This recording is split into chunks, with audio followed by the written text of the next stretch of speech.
Instrument and pipeline heat tracing and insulation terminology. Heat tracing and insulation are essential components in industrial processes, particularly in industries dealing with pipelines, instrumentation, and process equipment.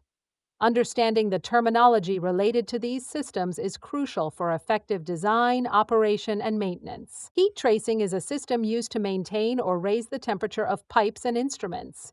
It uses heating cables or electrical resistance to generate heat, which is then transferred to the surrounding pipes or equipment to prevent freezing or maintain flow. Heat tracing is commonly used in industries like oil and gas, chemical processing, and food manufacturing. There are different types of heat tracing systems, including self-regulating heat tracing, constant wattage heat tracing, and mineral-insulated heat tracing. Each type has its unique characteristics and is suited for specific applications. Insulation refers to materials used to reduce heat loss or gain, ensuring energy efficiency and temperature stability. Proper insulation helps minimize the energy required for heat tracing and improves the performance of the entire system.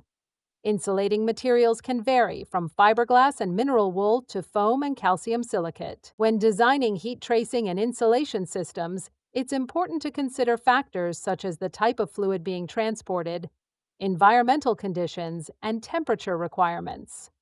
Proper installation and maintenance are also key to ensuring the long-term effectiveness of these systems. In summary, understanding heat tracing and insulation terminology is vital for the design and operation of systems that maintain the optimal performance of pipelines and instruments in various industries.